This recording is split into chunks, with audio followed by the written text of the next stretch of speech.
Good morning. Let's solve next problem. Prove that accounting equation is satisfied in all the following transactions of Samir Goel. Samir Goel is the owner of this business. First, started business with cash rupees 1 lakh. Second, paid rent in advance rupees 3000.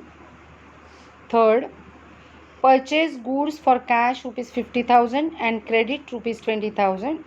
Means total goods were purchased of rupees 70,000, 50,000 worth goods were for cash and remaining goods for credit. Fourth, sold goods for cash rupees 80,000 costing rupees 40,000. Means the cost of the goods is rupees 40,000 and they were sold for rupees 80,000. Fifth, paid salary in cash rupees 4,500 and salary outstanding rupees 1,000. And the last transaction, bought motorcycle for personal use rupees 30,000. Okay, so now let's solve. So let's start. First transaction, started business with cash. Started business with cash rupees 1 lakh. So in asset column cash, now we will write in a different way here. I will write cash here 1 lakh, no liability, and capital will be rupees 1 lakh. So we have to tally the equation. Assets will be equal to total of liabilities plus capital. So total, see, asset side total is 1 lakh is equal to liability 0 plus capital 1 lakh. So equation is tallied. Second transaction, paid rent in advance rupees 3,000. Paid rent in advance. Okay, rupees 3,000. Paid rent in advance means rent prepaid. That is prepaid rent. Prepaid rent, when we pay rent in advance, new asset will be created, namely prepaid rent, and cash will be go out from the business. Prepaid rent is our asset because we have already paid the rent, but service is yet to be received.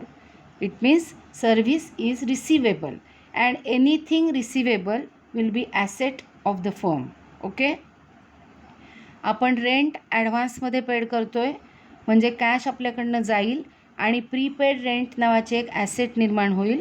He asset असेल याचं कारण आपण रेंटचे पैसे भरतोय, पण सेवा मिळणं, त्याची सर्व्हिस आपल्याला मिळणं अजून बाकी आहे. सर्व्हिस इज रिसिवेबल आणि as per accounting rules, anything receivable will be our asset. So prepaid rent will be our asset. Okay, so our cash will be cash rupees 1 lakh minus rupees 3,000.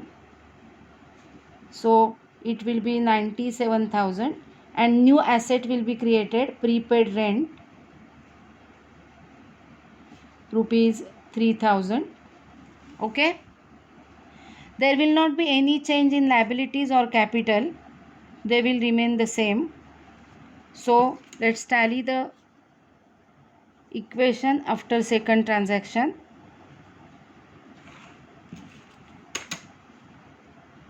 Total assets are 97,000 plus 3,000, that is 1 lakh, is equal to 0 plus 1 lakh. So the equation is tallied. There are two assets, cash and prepaid rent, after second transaction. Okay, now the third transaction. Third transaction is purchase goods for cash rupees 50,000 and credit rupees 20,000. It means they have purchased goods for cash, that paying cash rupees 50,000, and on credit rupees 20,000. Okay, so cash is going out from the business is rupees 50,000. Let's start. Purchase goods for cash and credit. Okay, this will be the transaction. Now cash. Our cash was rupees 97,000. So we will deduct rupees 50,000 from this cash. We have deducted 50,000 because they have purchased goods for cash worth rupees 50,000. So remaining cash will be 47,000. There will not be any change in prepaid rent.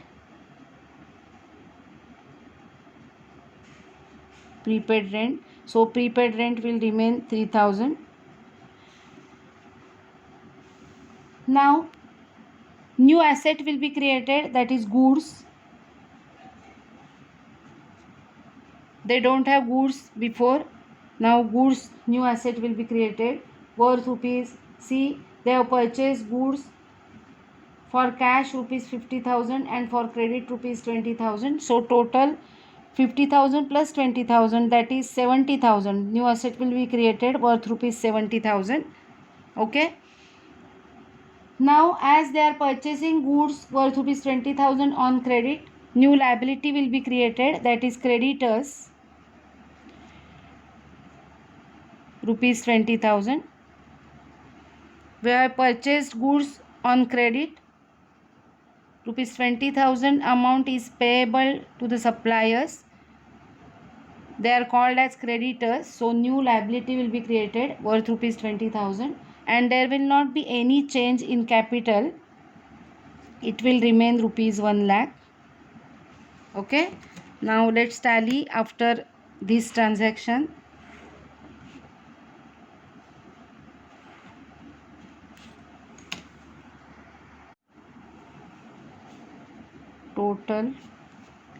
Total is 1,20,000. 47,000 plus 3,000 is 50,000. 50,000 plus 70,000 is 1,20,000 is equal to 20,000 plus 1 lakh capital. 20,000 plus 1 lakh is equal to 1,20,000. 1,20,000 is equal to 1,20,000. Okay. Now the next transaction, Fourth transaction, sold goods for cash rupees 80,000, costing rupees 40,000. Sold goods costing rupees 40,000 for rupees 80,000. Just for better understanding, I am writing here all the transaction. Sold goods for cash 80,000 means selling price of goods is 80,000. Costing rupees 40,000 means their cost is rupees 40,000. Okay. So first our cash will increase as we are selling goods. Old cash is 47,000. They have sold goods for rupees 80,000. So we are receiving 80,000 from the customer. So our cash will increase by rupees 80,000. That will be 1,27,000. Okay. Understood? Then the second asset, prepaid rent. There will not be any change in prepaid rent. It will remain as it is, 3,000. And now the third asset, that is goods. Our goods were rupees 70,000, and now we are selling goods costing rupees 40,000 here. We are selling goods worth rupees 40,000 here. So goods worth rupees 40,000 were going out from us, and so the remaining goods will be worth rupees 30,000. Understood. 80,000 रुपीजना goods विकल्यामुळे 80,000नी आपली cash वाढते आहे. पण आपण goods 40,000 कॉस्टचे विकलेत, सो 40,000चे goods आपल्याकडून जात आहेत. So it will remain ₹30,000. There will not be any change in creditors. Creditors will remain as it is, ₹20,000. Okay, and capital,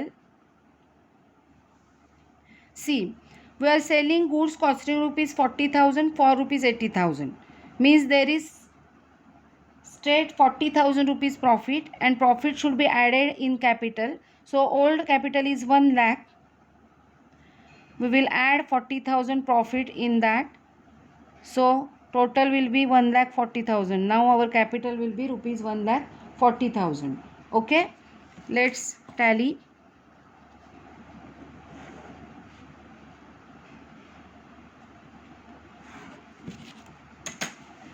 Cash is 1,27,000 plus 3,000 will be 1,30,000 plus 30,000 will be 1,60,000. So 1,60,000 here is equal to 20,000 plus 1,40,000, that is 1,60,000. Okay, next, paid salary in cash ₹4,500 and salary outstanding ₹1,000. Paid salary in cash and salary outstanding ₹1,000. See, they are paying in cash salary ₹4,500 and ₹1,000 salary is outstanding, means it is still payable. Okay, so actually ₹4,500 cash is going out. So cash ₹1,20,000, our old cash is 1,27,000 minus 4,500 cash is going out regarding salary. So the difference will be 1,22,500. It is correct. Then prepaid rent,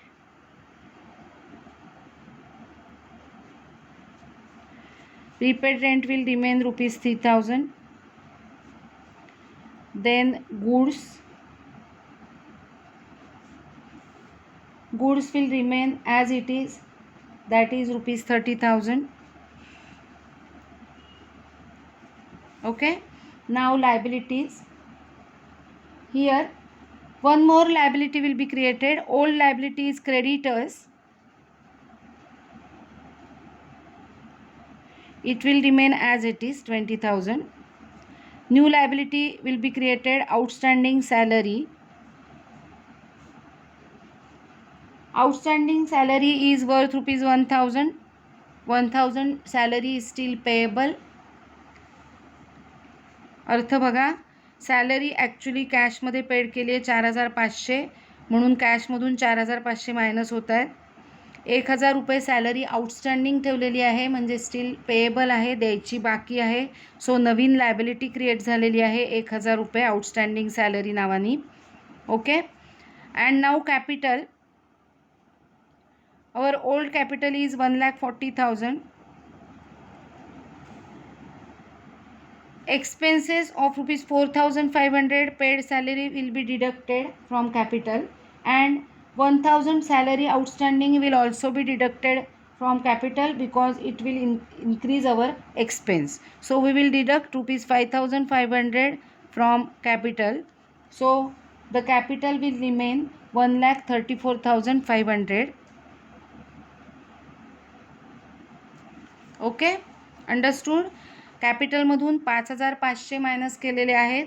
याचं कारण actual salary 4,500 जे paid झालेली ते आहे ती, आणि ₹1,000 जी paid व्हायची राहिली आहे ती सुद्धा आपण भविष्यात पेड केल्यावर आपले खर्च वाढणार आहेत, म्हणजे टोटल खर्च सॅलरीपोटी 5,500 असणार आहे. सो आपण 5,500 डिडक्ट केलेले आहेत. Okay, now total 1,22,500 plus 3,000 plus 30,000. It will be 1,22,500 plus 3,000 means 1,25,500 plus 30,000, 1,55,500 is equal to 21,000 plus 1,34,500.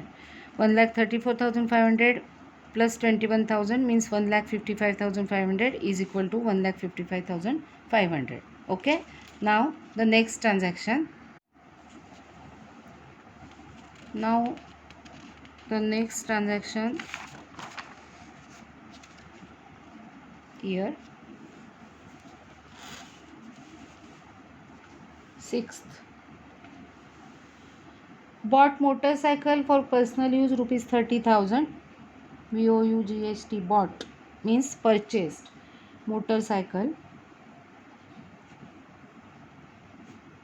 for personal use. Okay. First cash. Our old cash is 1,22,500. So 1,22,500. Now he is purchasing motorcycle worth rupees 30,000. So less 30,000 from cash. Cash will go out rupees 30,000. So remaining cash will be 92,500. Second asset is prepaid expenses, that is prepaid rent. It will remain as it is, that is rupees 3,000.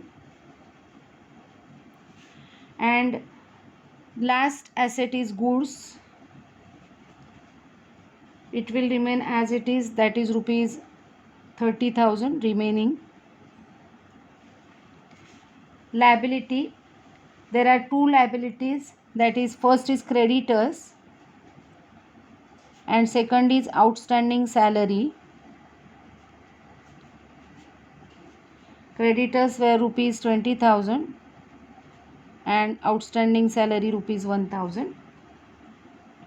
Now capital. Our capital was rupees 1,34,500.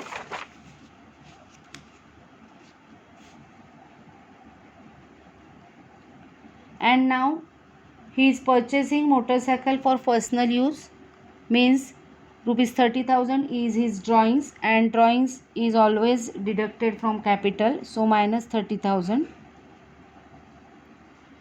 So it will be 1,04,500. Okay, and let's tally now. This is the last transaction of this problem, and the accounting equation should tally after the last transaction. 92,500 plus 3,000 means 95,500 plus 30,000. The total will be 1,25,500 is equal to total 21,000 plus 1,04,500. Total of 1,04,500 plus 21,000 means 1,25,500 is equal to 1,25,500. Okay, that's all. I hope you are understanding all the problems properly. Study them well.